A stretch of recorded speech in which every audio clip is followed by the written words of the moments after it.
너를 붙들어 주리라.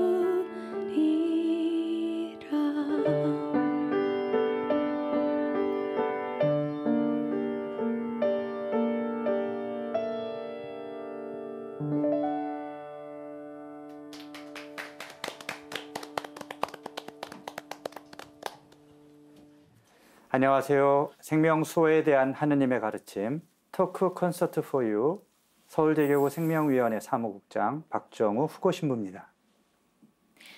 안녕하세요. 생활성각 가수 서미주 세실리아입니다. 가브리엘 천사로부터 천의 몸으로 예수님을 잉태한다는 소식을 처음 전해 들은 성모님도 당시엔 인간적인 고뇌와 두려움이 있었을 겁니다. 하지만 하느님께서 하시는 일에 마리아는 예라고 기꺼이 응답했습니다. 처녀가 생명을 잉태하고 축복이 아닌 신란 속에 출산을 결심하기까지 쉽지 않은 과정일 겁니다. 사회는 과정만을 탓하며 비난과 편견의 시선으로 미혼모를 바라보지만 하느님의 자녀인 우리가 해야 할 일은 달라야 할 것입니다. 토크 콘서트 포 유, 오늘도 지난 시간에 이어 미혼모와 그 가정에 대한 이야기 이어가도록 하겠습니다.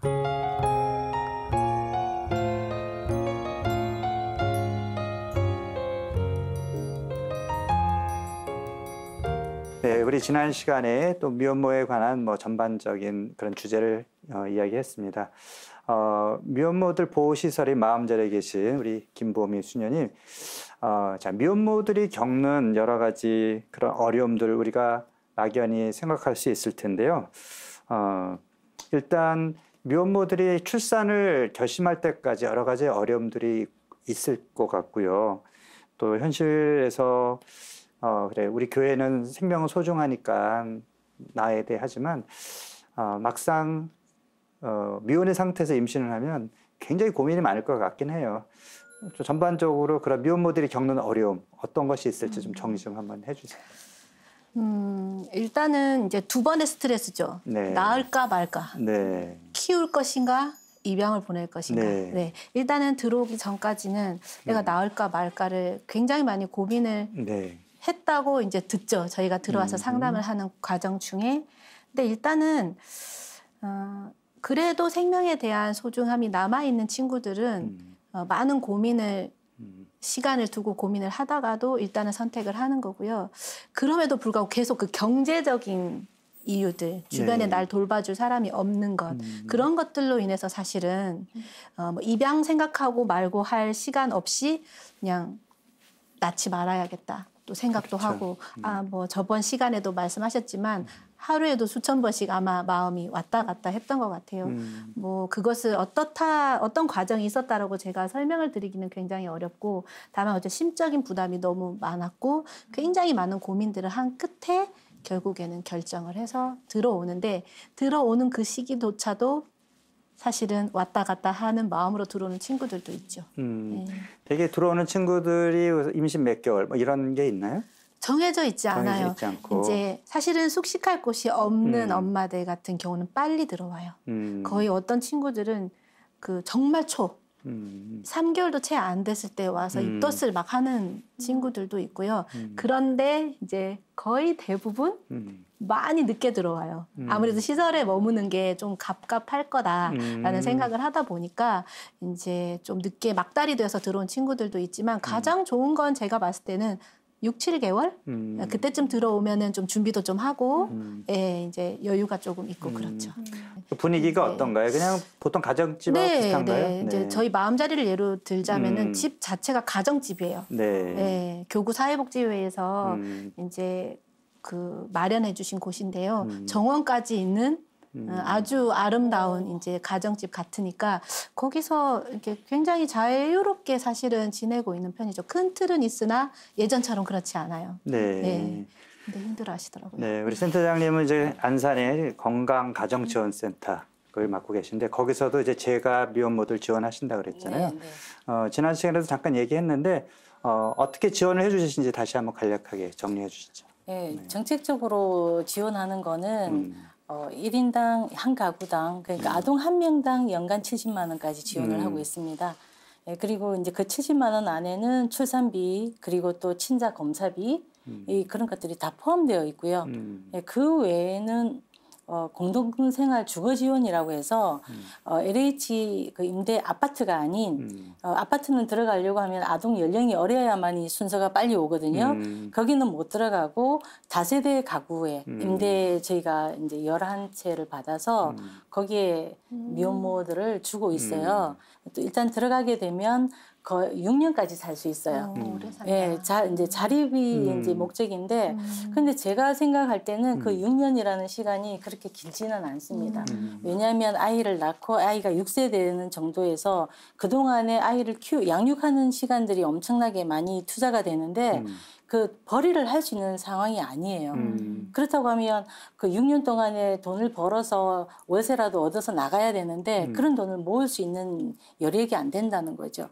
그래서 저 같은 경우에는 우리가 기초생활수급자라든지 어려운 가정에 영구 임대를 주고 있잖아요. 네. 그런 식으로 좀 영구 임대를 줘서 이들이 나중에 정말 나는 벌어서 여기에서 벗어날 거야 할 역량이 생길 때까지 그렇게 지원하는 게 맞지 않나 그런 생각이 듭니다. 그 두 가지 정도가 정부에서 하고 있는 지원이라고 보시면 되고 저희 이제 교구에서 이제 저희가 추천을 교구라고 하면 어느 교구? 수원교구예요. 수원교구. 예. 안산이니까. 네. 네. 수원교구에서 그 생명지원 사업으로 해서 그 추천을 하게 되면 2년 동안 월 10만 원씩 네. 현금으로 지급을 합니다. 네. 그래서 우리가 이제 뭐 연간 70만 원 정말 적잖아요. 한 달에 70도 모자라거든요. 네. 아이를 양육하다 네. 보면. 근데 그들에게는 그것도 아주 큰 힘이라는 거. 그래서 우리 교구에서 주는 거, 그리고 또 정부에서 물품 지원하는 거, 그리고 또 저희 센터에서 또 후원받은 물품을 또 드리기도 해요. 예, 그런 것들이 본인들에게는 정말 큰 도움이 된다라고 말씀을 하세요. 네. 그 수녀님이 계신 곳은 이제 임신한 상태에서 출산 네. 준비하는 게 우선이고 네. 지금 박사님이 말씀하시는 일단 아이를 낳고 키우는 그런 네, 네. 그런 의미의 재가를 네, 얘기하시는 네, 거죠. 네, 네. 그러면 이제 수녀님도 거기 들어온 엄마들한테 너희가 앞으로 출산하고 나면 이러이러한 도움을 받을 수 있다 이런 걸 다 안내해 주실 거 아니에요. 아무래도 네. 네. 그래서 어떻게 안내를 해 주셔요? 대부분의 경우에는 자립을 할 수 있는 능력이 솔직히 없죠. 네. 그렇기 때문에 저희는 이제 이 미혼모 관련 시설이 저희는 1차 쉽게 말하면 또 2차, 3차까지 있어요. 1차는 기본형 시설이라 이제 출산과 분만에 관련된 것에 집중을 하고요. 그다음에 2차 시설은 공동생활 가정이라고 이제 거기서 공동이라고 하는 거는 엄마와 아기가 같이 산다, 살고 그런 어떤 때는 의미죠? 2세대가 같이 살 수도 있고 한 세대씩 살 수도 있고 네. 그거는 이제 시설마다 이제 상황이 다른데요. 이제 거기 가면은 2년 정도는 이제 플러스 1년이 더 있을 수 있지만 2년 정도는 또 아이를 케어하면서 그건 어디서 지원해 주는 시설인가요? 그것은 저희처럼 이제 각 그 법인에서 이제 설립을 해서 진행을 하고 그렇군요. 이제 나라에서 약간의 지원이 있고요. 네. 아까 센터장님께서 말씀하셨듯이 모자라는 시기죠. 사실 그때는 경제적인 자립은 할 수가 없어요. 아이 양육에 그렇죠. 훨씬 일자리를 가질 수가, 더 갖기가 집중을 어렵죠. 해야 되기 네. 때문에 근데 이제 집중할 수 있도록 도움을 받는 거죠. 그렇군요. 그러면서 거기서 해주시는 거는 실제로 일자리를 얻을 수 있는 데 도움이 되는 기술을 뭐 취득하게 네. 해준다거나 이런 것들을 이제 할 수 있으니까. 그리고 이제 거기서 한 2년 정도 머물렀는데도 이게 도저히 뭐 내 통장에 잔고가 없고 또 가족들이 함께 나눠줄 수 없다고 했을 때는 3차 시설이 모자원으로 갈 수도 있어요. 네. 거기는 또 뭐 3, 4년을 이제 있을 수 있으면서 거기는 이제 아이가 조금 더 큰 아이들이 예, 큰 아이들이 갈수 있고 거기서는 경제적인 활동을 하면서 이렇게 아이들은 아이는 뭐 누가 봐주기니까 예, 직장을 유치원도 다닐 수 보내고 있게. 예, 네. 뭐 학교도 보내고 하면서 직장 다니면서 엄마들이 이제 지내는데 거기서의 이점은 또 아무래도 또 울타리가 있는 거죠. 그래서 아이들이 아프거나 이럴 때 언제든지 가서 상담할 수 있는 부모 대신 거기 계시는 종사하시는 분들이 부모 대신이 되어서 네. 이런 상담도 하게 되고 모자원에 있어서 숙식 이런 것들은 안정이 되지만 심리 정서적으로는 여전히 막막하거든요. 이제 그런 것들을 거기서 뭐 혼자 재가에 있으면은 찾아다녀야 되는데 그렇죠. 거기서는 연결을 쉽게 할 수 있다는 이점은 있어요. 또 심리적으로도 혼자 있으면 더 고민도 많이 하고 외롭고 할 텐데 네네. 같은 처지에 있는 사람들이 네. 같이 좀 정보 교환하고 위로가 될 수 있는 그런 네. 이점도 있을 것 같아요. 예, 그래서 뭐 경제적으로 이제 독립을 할 수 있거나 능력이 되시는 분들은 제가해서 지내시면 참 좋은 것 같아요. 네. 그런데 이제 모두가 다 그렇게 할 수는 없으니 그 형편의 저마다 맞게 이제 그런 것들을 선택을 해서 서비스를 받으시면 참 좋겠어요. 그리고 우리 지난 시간에 사실 입양특례법과 관련된 이야기가 나왔는데 그 얘기를 좀 해야 될 것 같아요. 왜냐하면 지금 이제 미혼모의 경우에 자기의 신원을 드러내야만 출산을 해서 입양을 보낼 수가 있잖아요. 근데 그러기 싫어서 신원을 드러내기 싫어서 아기를 낳아서 유기를 하는 경우, 뭐 베이비 박스라든지 아니면 낙태를 선택하는 경우도 있는데 입양특례법에 대해서 센터장님, 우리가 어떤 방향으로 나가야 좀 생명을 좀 잘 살릴 수 있을까? 입양특례법이 생긴 것도 네. 우리나라가 입양을 시키지 않고 양육을 시키기 위해서 그러니까 이 대부분의 입양되는 아이들이 미혼모의 아동이었거든요. 그렇죠. 예, 그걸 우리의 출산율에 넣고자 하는 의도가 더 컸다고 저는 생각을 해요. 근데 입양 숙려제가 있음으로 해서 나는 정말 이 아이를 키우지 않겠다, 입양을 시키겠다 하는 그 미혼모들에게는 아주 잔혹한 거죠. 사실은 잔혹한 거죠. 그렇죠. 예. 근데 제가 알기로는 나중에 그 아이가 커서 엄마를 찾으러 올 때 정보를 주기 위해서 그것을 그렇죠. 의무사항으로 했다라고 들었거든요. 네네. 그런데 정말로 그 입양을 원하는 친구들은 그걸 원하지 않죠. 그러니까요. 그냥 버리고 싶은 거죠. 그리고 입양 제도가 이렇게 보면 아이를 위주로 설계가 되어 있잖아요. 그래서 미혼모들의 입장을 대변하거나 이제 고려하지 못하고 있다는 약간 그런 지적을 지금 본 것 같은데 저희 교회의 입장은 어떤지 좀 궁금해요. 지금. 네.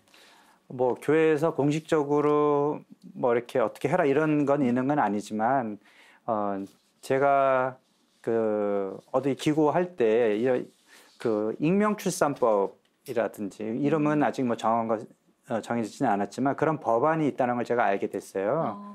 그래서 지금 독일이나 프랑스에서는 이런 제도를 시행을 하고 있다 그래요. 뭐냐면 그 엄마가 출산을 할 때 익명으로 다른 이름으로 자기 신원을 밝히지 않고 출산할 수 있게 하고 그 엄마에 대한 정보는 이제 법원에서 보관을 하는 걸로 하고 나중에 그 아이가 성인이 되었을 때 아니면 뭐 16살 뭐 되었을 때 자기가 엄마를 찾고 싶을 때 신청을 해서 그 엄마가 동의하면 엄마를 만날 수 있게 해주는.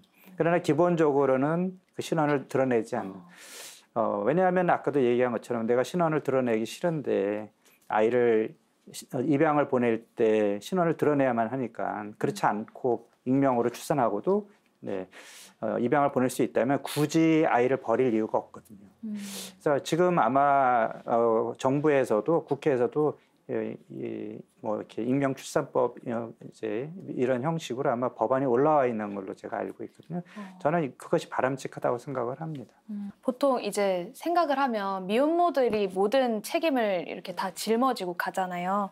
그럼 이제 보통은 이제 나몰라라 하고 이렇게 하는 생부들의 태도도 사실 문제가 되고 있는데 센터장님 설명을 살짝 해주시겠어요? 예, 뭐 서로 오랫동안 사귀다가 이제 임신한 경우도 있고요. 예, 그리고 또 뭐 이제 사귀고 있다가 임신을 했는데 가족이 반대해서 그렇게 해서 또 헤어지는 경우도 있어요. 그러다 보니까 이제 오로지 이제 본인이 이제 아이를 맡아야 되는 상황인데 뭐 이후에 뭐 나중에 우리 다시 만나서 살자라는 그런 경우도 있거든요. 근데 그거는 정말 극소수예요. 근데 이 미혼모들의 특성이 생부를 다시는 만나고 싶지 않아요. 우리가 생각할 때는 생부를 만나게 되면 아이를 위해서 같이 살면 되지 않겠냐라고 얘기를 하는데 전혀 그런 생각이 없다는 거죠. 왜냐하면 다시 또 버린다는 거죠. 소식도 없이 끊어놓고 그냥 없어졌다가 그러니까 처음에 임신했다는 사실을 알렸을 때 그 말도 태도가 너무 말도 없이 부정적이니까. 그냥 연락을 끊어버려요. 묻히기만 하고. 그래서 그렇게 해서 헤어졌기 때문에 다시는 받아들일 생각도 없고 나는 이 아이를 온전히 키울 것이다. 그러면서 또 하는 얘기는 이 아이를 키우면서도 어떨 때는 이 생부에게 연락을 아예 안 취하는 경우도 있어요. 그건 뭐냐면 그 가족들이 이 아이가 이제 크고 있다는 소식을 듣고 이 아이를 뺏어갈까봐. 그래서 아이하고 아예 단절하고 아예 연락을 안 하는 경우도 있다는 거죠.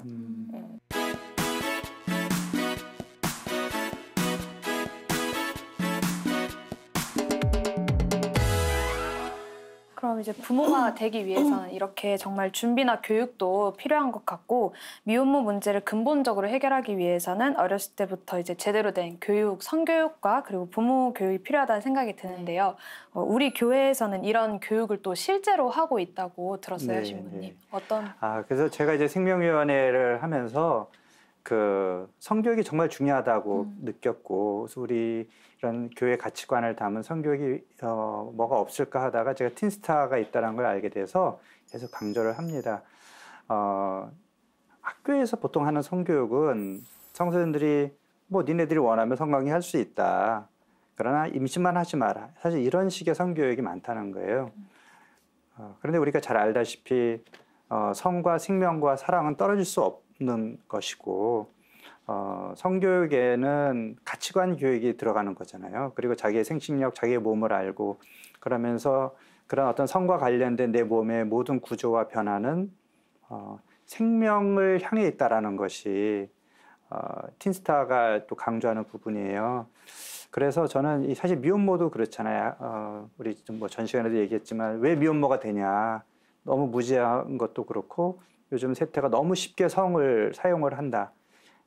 그것이 생명과 연결되어 있다라는 생각을 잘 못하기 때문에 그래서 이런 틴스타를 통해서 우리가 성에는 책임이 따르고 특히 생명에 대한 책임이 반드시 따르고 더불어 사랑이라는 게 무엇인지 아까도 미혼 그 생부 얘기를 했지만 임신이 되니까 연락 끊고 도망가는 거 그 사랑 아니잖아요. 근데 분명히 성관계 했을 때 우리 사랑하는 거야 이렇게 말하고 생각하고 그렇게 했을 것 같은데 진정한 사랑은 내 감정대로 내 충동대로 움직이는 것이 아니고 그 상대방을 존중하고 상대방에 대한 어떤 책임 그리고 진정한 사랑은 특히 성을 사용하는 진정한 사랑은 혼인 관계 안에서만 이루어진다라는 것이 우리 교회의 가르침인데 그 단순히 뭐 그렇게 얘기하면 고리타분하다고 얘기할지 모르지만 생명을 책임질 수 있고 평생 헌신하고 충실할 수 있는 관계는 혼인 관계밖에 없어요.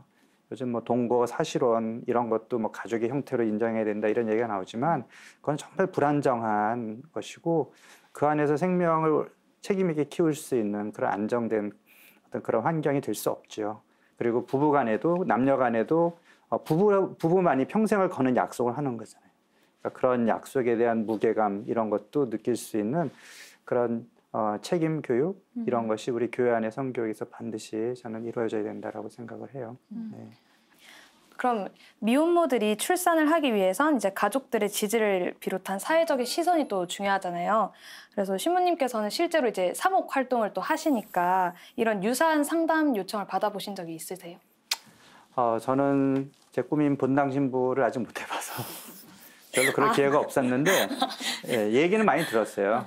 저희 선배 신부님은 중3짜리 딸이 임신을 했는데 그 엄마가 이제 신부님 찾아와서 신부님 너무 속상하다고 하면서 당연히 낙태해야 될 것처럼 신부님 낙태해야 되겠죠라고 마치 신부님의 허락을 받을 것처럼 질문을 하더라는 거예요.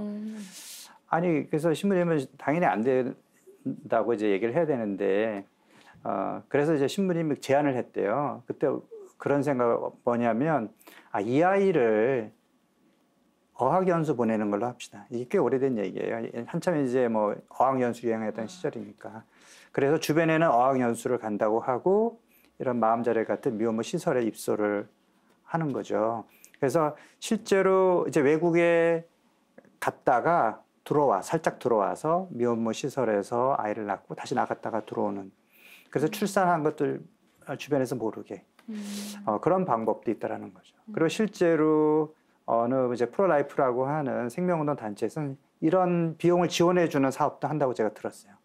그러니까 어떤 직장인인 경우에 휴직을 하고 이제 해외 어학연수나 무슨 연수 가는 것처럼 하고 살짝 나갔다가 들어와서 출산을 하는 그렇게 단 한 명의 생명이라도 이렇게 구할 수 있도록 그리고 많은 경우에 초음파나 또 낙태될 뻔했던 아기가 태어나서 예쁘게 자라고 있는 사진을 보면 엄마들 마음이 달라진다고 해요. 그래서 너무 낙태가 얼마나 위험한 일인지 잘 모르기 때문에 그리고 출산을 결심할 때 많은 도움을 받을 수 있다는 것을 잘 모르기 때문에 쉽게 낙태를 생각하는데 낙태의 후유증이 만만치가 않아요. 육체적인 것도 그렇고 정신적인 그런 후유증도 많다. 그래서 우리가 최근에 무슨 낙태까지 합법화되면서 낙태 관련 법이 새로 만들어야 되는 상황인데 상담을 의무화해야 된다 이런 얘기를 하는 게 낙태의 어떤 후유증도 충분히 알고 출산을 선택했을 때 받을 수 있는 이런 여러 가지 우리가 이야기한 그런 도움에 대해서 충분히 정보를 얻고 그때 결정을 하도록 해야 된다. 낙태만이 여성의 자기 결정권이 아니라는 거 이런 걸 좀 강조를 하고 싶습니다. 네, 또 이제 미혼모에 대한 우리 사회적 시선 얘기했는데 최근에는 이제 비혼모에 대한 이야기가 나오잖아요. 그 적극적인 혼인을 선택하지 않고 혼자 살겠다고 하면서 그러면서 동시에 또 아기도 갖고 싶은 사실 교회 입장에서는 굉장히 우려스럽죠. 정말 남녀의 사랑, 혼인, 그 안정된 가정 안에서 아이를 키우는 게 이상적인데 아빠 없이 그냥 혼자 키운다, 아니 결혼하지 않겠다 이런 사회적 분위기에 대해서 네, 센터장님 어떻게 좀 생각하시고 또 요즘 그러죠. 뭐 네. 여성의 자기 결정권 네. 물론 존중되어야 된다고 저는 생각을 합니다. 근데 우리가 생각할 때 이게 정말로 이게 정도일까? 이게 사회의 변화의 흐름일까라고 이제 생각을 하겠지만 실질적으로 그 뭐죠? 아동에게는 선택권이 없다는 거죠. 그렇죠. 예, 성인이 이 미혼모도 자발적인 미혼모가 있고 비자발적인 미혼모가 있어요. 저희 센터나 이렇게 시설에 오시는 분들은 보통 다 비자발적인 미혼모거든요. 그러니까 자발적인 미혼모와 비혼모의 공통점이라고 하면 성인인 엄마가 본인이 선택해서 본인의 의지가 들어있다는 거죠. 네. 예, 그래서 아동의 어떤 문제 선택권은 전혀 주어지지 않고 그렇다고 하면 이 아동이 나중에 자라서 오는 정체성의 혼란 네. 그런 것은 또 누가 책임질 것인가 예, 이제 그러한 문제들이 좀 그렇죠. 있는 것 같고요. 근데 이제 제가 근데 또 어떤 게 있냐면 지금 사회 변화가 너무 빠르게 되고 있잖아요. 근데 그렇게 태어난 아이들이 나중에 할 수 있는 얘기가 있을 것 같은 거예요. 이게 도대체 뭐가 문제가 되지? 뭐 이럴 수도 있는 거 아니야? 이렇게 될 수도 있는 세상이 올 수도 있다라는 생각이 그렇죠. 들더라고요. 근데 저는 가족 복지를 했잖아요. 네. 뭐 조선가정, 한부모 가정, 미혼모 가정들 이렇게 쭉 만나면서 제가 느꼈던 건 뭐냐면 한쪽에 부모가 없는 거에 대해서 성인 입장에서 한쪽에 부모가 없는 거에 대해서 아동에게 채워주고 싶어하는 마음들이 있더라. 그렇죠. 그러니까 한부모는 다른 한쪽 부모, 미혼모도 아빠, 그리고 조선가정에 있어서는 부모가 채워지기를 바라고 있었고 또 아동의 입장에서는 정말 평범한 일반 가정처럼 엄마 아빠가 있었으면 좋겠다. 네. 예, 그런 가정을 저는 만났습니다. 네. 그래서 사실 어른들의 이기심으로 내가 편하자고 그냥 나는 결혼하지 않겠어. 아니 뭐 아빠가 없으면 어때? 이런 태도는 아닌 것 같아요. 그렇죠? 하느님께서 굳이 사람을 남자와 여자로 만드시고 아빠와 엄마를 두신 이유가 분명히 있을 거고요. 남성과 여성의 특성이 반드시 또 있고 골고루 아이는 엄마의 사랑, 아빠의 사랑을 받으면서 자랄 권리가 있다. 저는 이렇게 생각을 합니다. 네, 마지막으로 우리 이제 미혼모 문제를 쭉 지난 시간에서 다뤄봤는데 앞으로 뭐 어떤 정부의 정책 면에도 좋고 우리 신자들의 또 우리 시청자들의 어떤 태도도 좋고 어떤 것을 우리가 좀 앞으로 좀 바꾸어 좋은 방향으로 바꿔 나가야 될지 한 말씀씩 부탁을 드릴게요. 과거에 비해서 가족 정책은 정말 많이 발전되어 왔어요. 네. 예, 우리나라가 정말 다른 나라에 비해서도 그 발전된 그 기간이 상당히 짧거든요. 네. 예, 근데 지금 우리는 너무나 많은 문화들을 받아들이고 있습니다. 그래서 다문화라든지 우리가 가족도 다 문화예요. 다 문화. 예, 이 A 가족, B 가족이 다 문화가 다르잖아요. 이러한 다문화에 대한 수용성이 있어야 된다. 가족의 다양성을 수용하는 게 이제 인식하는 게 가장 중요하고 가족이 다양한 거에 대해서 초점을 두는 것이 아니라 앞으로는 이 가족의 형태가 아닌 가족이 그 여러 다양한 가족들의 건강한 기능 가족의 기능이 가장 중요하다는 것을 인식을 해주셨으면 좋겠어요. 그래서 우리 사회 안에서 그리고 교회 공동체 안에서 이러한 다양한 가족들이 건강하게 기능할 수 있었으면 좋겠습니다. 네, 신현님은요? 저는 이제 미혼모 시설에 있지만 제가 한번 지금 생각을 해보니까 이 친구들이 미혼모다 하고 같이 산 적이 없었던 것 같아요. 그냥 저에게는 그 어느 한 인생이 저희의 인생으로 들어왔고, 그러니까 그 한 여성이 이제 새로운 국면을 맞이하게 되는 그 상태에서 저는 한 사람을 만난다고 늘 생각을 했거든요. 그래서 어떤 미혼모라는 그 단어 자체에서 그 프레임에 갇혀서 우리가 놓치게 되는 부분이 정말 많구나를 많이 느껴요. 그래서 정말 그 미혼모가 아니라 한 인생, 한 인간이 자신의 삶을 그래도 한번 책임성 있게 살아보고자, 그러니까 나약하고 비록 부족한 게 많지만 이제 그렇게 노력을 하려고 하는 그 마음에 관심을 좀 많이 가져주셨으면 좋겠고요. 항상 그런 것 같아요. 하느님과 인간이 놀라운 조화를 이루어내면 세상이 아름답잖아요. 그것처럼 도움을 주려는 저희가 있으면 도움을 받으려는 사람들이 있는데 그 사람들도 나름 노력을 해야 되잖아요. 그것이 만나서 정말 조화롭게 이제 꽃피게 되면 어느 한 인생도 꽃이 피게 되지 않을까. 그래서 이제 많은 정보들이 있으니 언제든 이제 연락을 주시면 이렇게 정보 공유를 하고요. 이제 뭐 저희 시설에서 모든 것을 해줄 수는 없어요. 다만 이제 적절한 것에 이렇게 연결을 해드린 건 할 수 있으니까 어디든 한 군데만 전화를 하시면 연결을 해드려요. 네, 그것을 아시고 이렇게 많이 접근을 하셨으면 좋겠어요. 네. 네, 그리고 한 가지 네네. 제가 이제 건강가정지원센터가 전국에 다 있습니다. 네, 그리고 이제 미혼모 거점 기관이라고 해서 한 거의 다 있거든요. 전국적으로 다 있으니까 그쪽으로 연락하셔도 많은 도움을 받으실 수가 있습니다. 네. 사실 우리가 그 부모의 사랑으로 정말 또 자녀 낳고 우리가 전통적인 그런 가정, 그런 가정에서 이렇게 엄마 아빠의 사랑을 골고루 받으면서 자라면 좋겠지만 현실에서는 다양한 이유로 엄마가 아이를 혼자 키운다든지 아니면 할아버지가 키운다든지 다양한 형태의 가정이 있을 수밖에 없죠. 그러나 이제 교회가 그 끊임없이 가정은 단순히 같이 모여 사는 것만 그런 기능만 하는 것이 아니라 한 인간의 성숙과 또 사랑을 배우고 자기를 이렇게 내어주는 어떤 그런 사랑과 덕을 배우는 그런 생명과 사랑의 요람이다.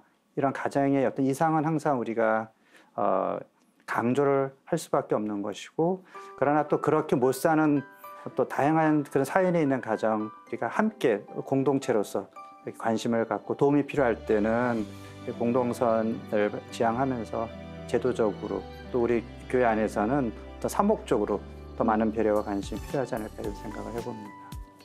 네, 오늘 함께 해주신 두 분 감사합니다. 네, 저희는 새로운 생명 이야기로 다음 이 시간에 다시 찾아뵙겠습니다. 고맙습니다. 수고하셨습니다.